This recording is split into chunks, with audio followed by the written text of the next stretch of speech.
Hi, this is Tobias Forge. You're watching Loudwire.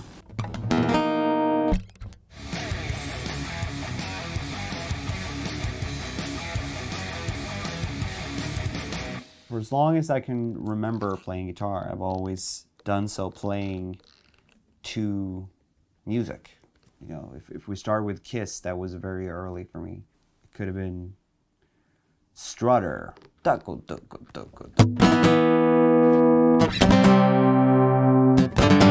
was, I mean, it's not, it was that sort of, I was more of like a rhythmical player. Some guitarists that I know were just like,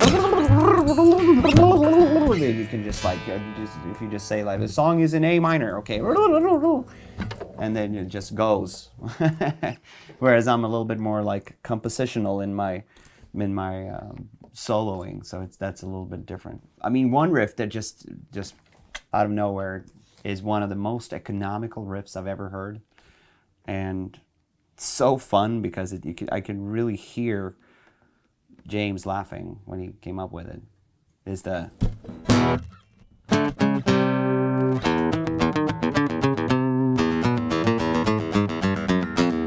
like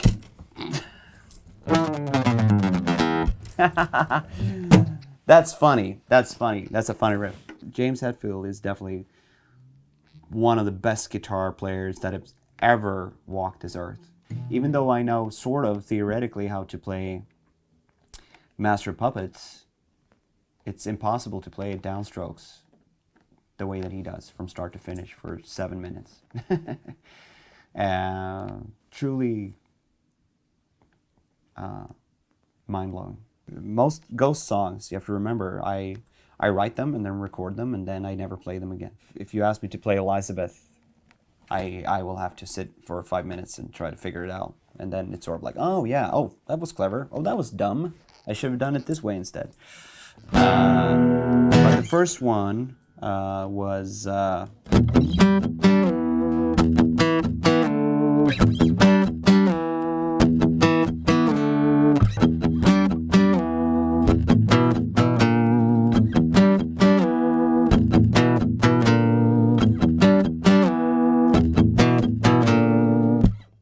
that was sort of the thing that was the riff that originated everything. And then it was the...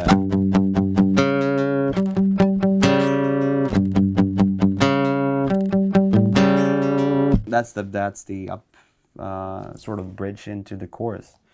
And the chorus is one half note up, which is kind of strange.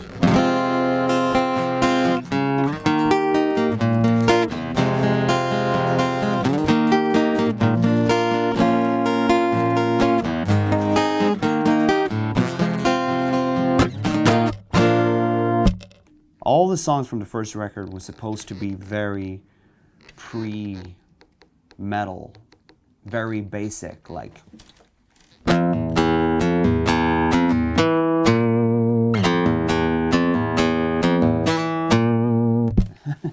like the most primordial, like caveman sort of riffing,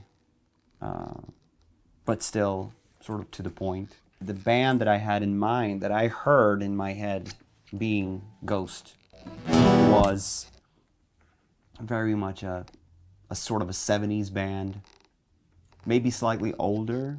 You know, they were in their 30s, so they had played 60s music. You know, they had done the...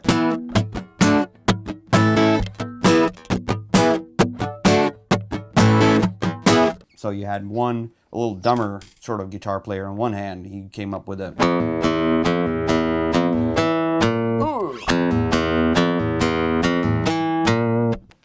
But then you had the smarter guitar player next to him who like...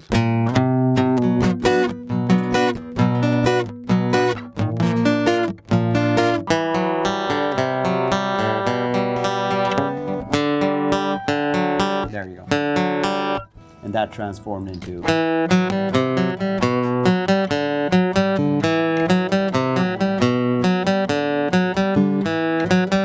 On a real guitar, like on an electric guitar, this pull-off is kind of important.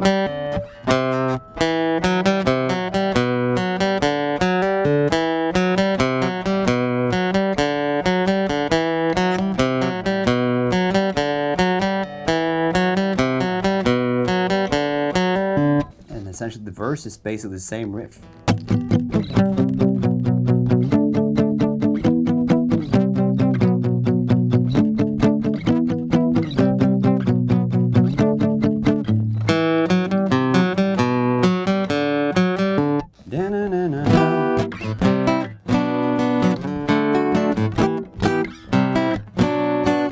And this is a typical me thing. I go astray on the third line, and just do something that's longer than the previous two so that it lands on the fourth segment.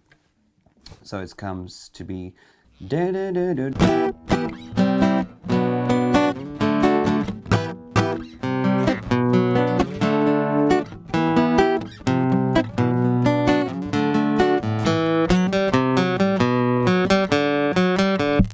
so it becomes, in there you have a lot of information, and it sort of gets you, the brain, to understand that by the time that this happens,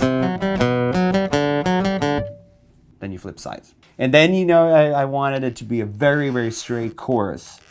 So I turned to the most used chord progression if you want to write a song in minor. And it's the most used because it's the best.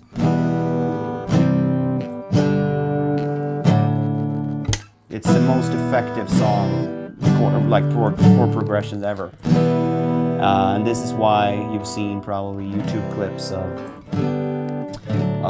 jokers on TV singing 50 songs over that. But it's because it's the most effective ever. So I will continue writing songs with that. But it needed a little bit of flair, so I did this little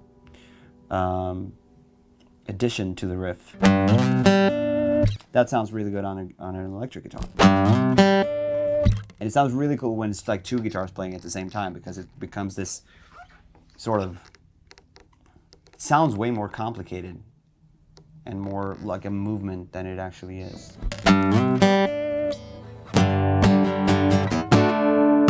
But the whole vibe of the song was supposed to be very power pop. Power pop as in Cheap Trick, the Cars. And this feels to me very Cheap Trickish, besides being an actual Cheap Trick.